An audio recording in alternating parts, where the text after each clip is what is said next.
Hello guys, Kumars classes में आपका स्वागत है।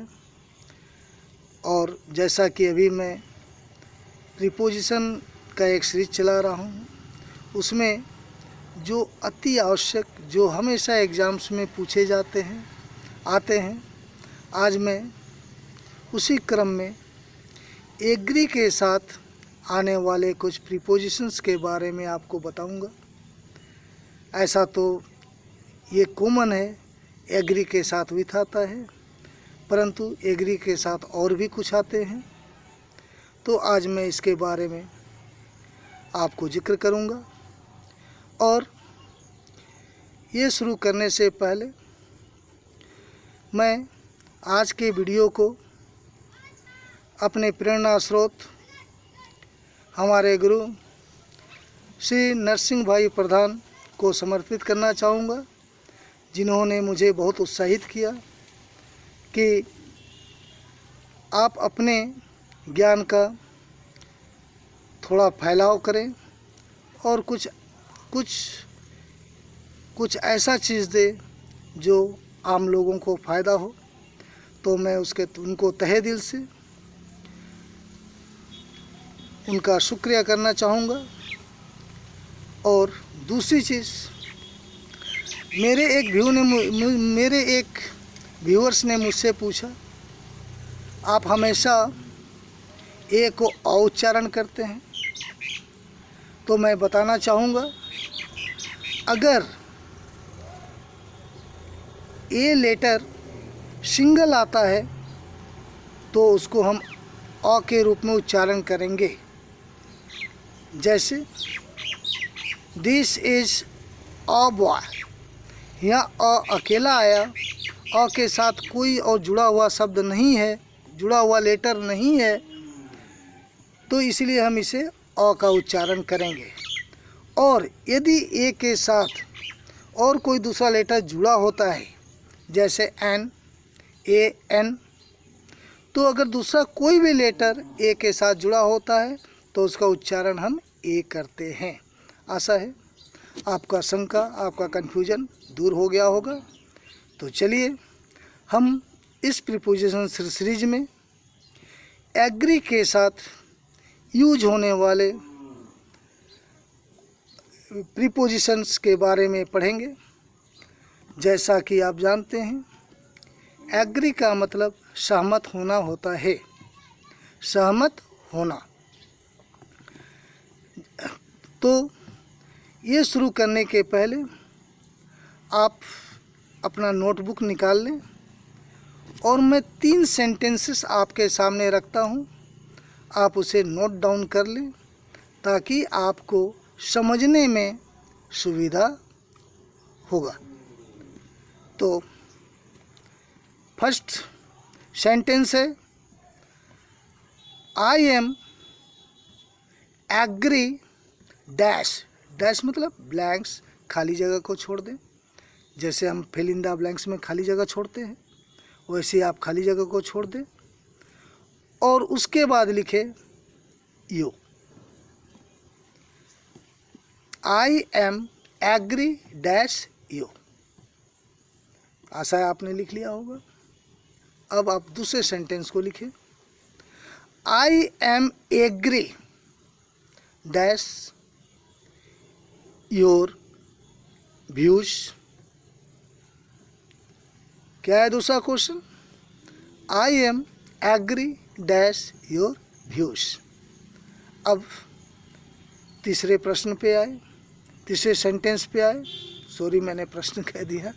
तीसरे सेंटेंस में आए, I am agree dash my father's proposal.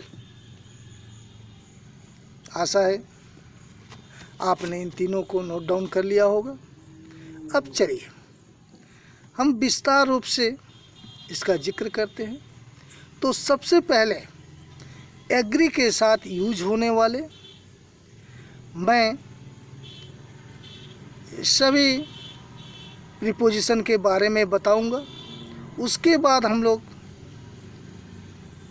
क्या, आप खुद ही सोचेंगे कि इसमें क्या आएगा आपको खुद ही जानकारी हो जाएगा कि इसमें क्या आएगा। पहला, एग्री के साथ विथ। एग्री के साथ प्रीपोजिशन विथ का प्रयोग हम कब करते हैं? ऐसे मैं आपको बता दूं, एग्री के साथ जनरली 3 प्रीपोजिशंस का यूज होता है, विथ, एट और टू। कौन कौन सा? विथ, पहला विथ, दूसरा एट, तीसरा टू। तो हम विथ का प्रयोग कहाँ करते हैं? एग्री प्लस टू, एग्री के साथ विथ का प्रयोग हम व्यक्ति के लिए करते हैं। किसके लिए करते हैं? व्यक्ति के लिए। जैसे मेरे पापा क्या हुए? एक व्यक्ति हुए। मेरा दोस्त क्या हुआ? एक व्यक्ति हुआ।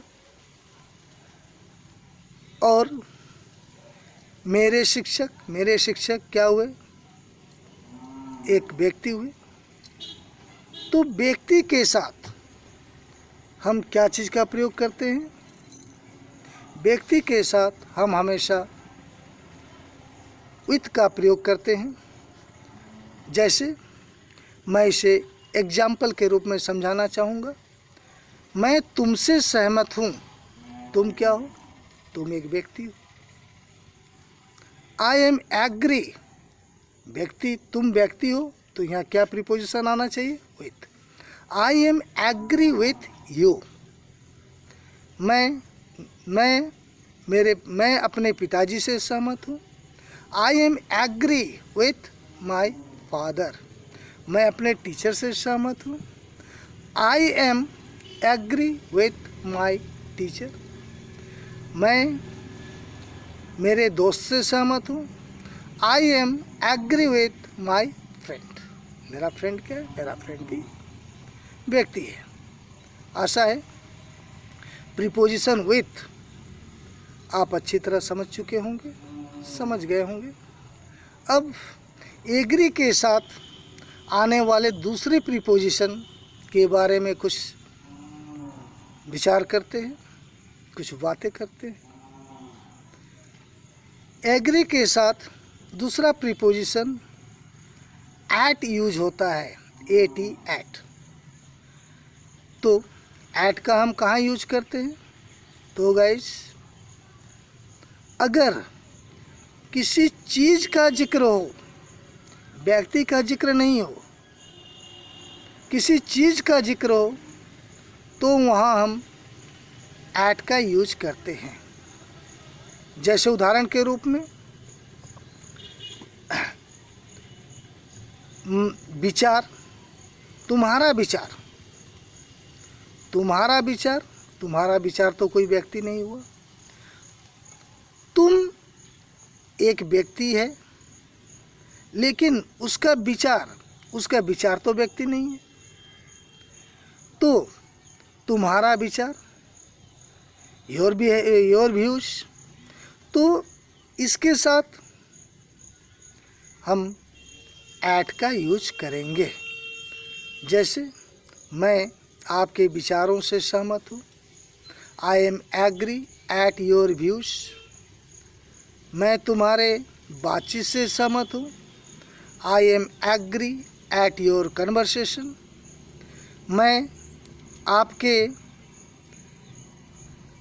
मैं आपके व्यवहार से सहमत हूँ। I am agree at your behaviour, मैं आपके इस नक्शे से सहमत हूँ। I am agree at this map. आशा है गाइस प्रीपोजिशन एट भी आपको समझ में आ चुका होगा। अब हम तीसरा यूज के बारे में जिक्र करते हैं। तो इसका तीसरा यूज, एग्री के साथ आने वाले तीसरा प्रीपोजिशन क्या है? टू। और यही 3 ऐसे प्रीपोजिशन हैं जो एग्री के साथ हमेशा पूछे जाते हैं। मैं जैसा समझता हूँ, एग्री के साथ इसके अलावा नहीं पूछे जाते, कोई प्रीपोजिशन नहीं आते हैं एग्जाम में। तो गाइस, तो टू, एग्री के साथ टू किस परिस्थिति में लगता है? जब आप किसी प्रपोजल का जिक्र कर रहे हों, तो प्रपोजल में मतलब प्रस्ताव, आप किसी प्रस्ताव का जिक्र करते हैं तो प्रस्ताव के साथ हमेशा टू आता है। जैसे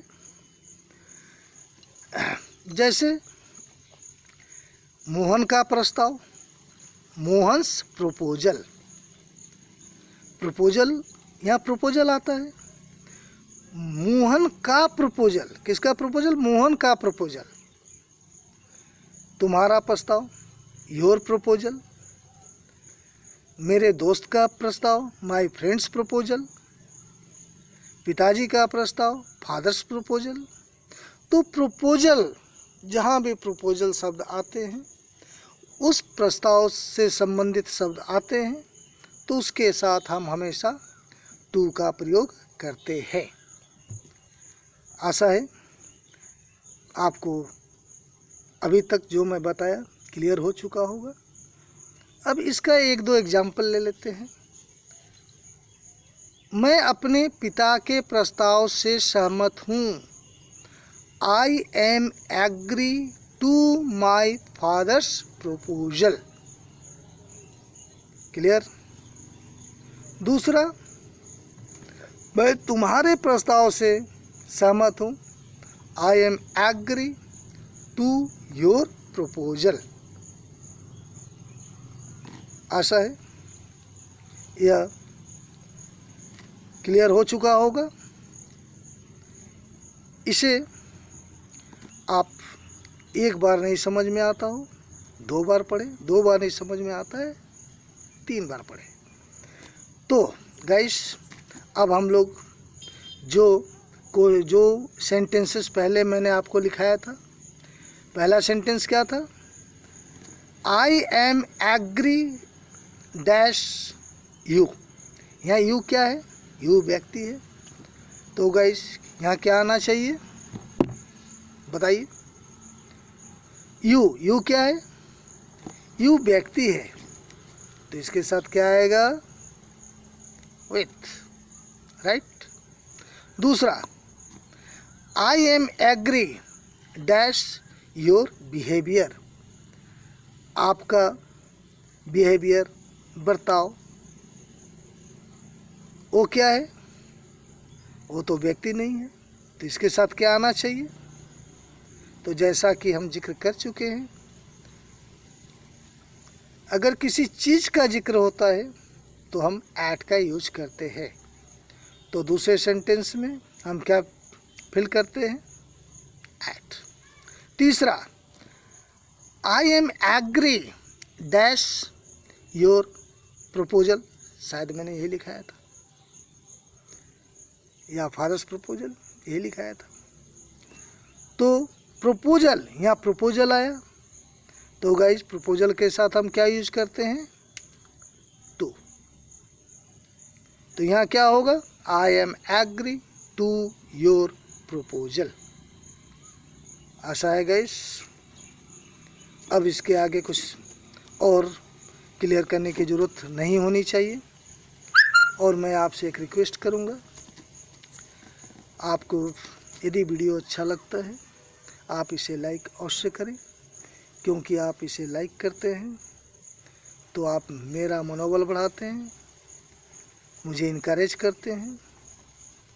और इसको सब्सक्राइब और बेल आइकन का बटन को प्रेस करें, ताकि मैं जो भी अपलोड करूं उसका इन्फॉर्मेशन आपको मिल जाए, उसका नोटिफिकेशन आपको मिल जाए और आप उसको देख सकें।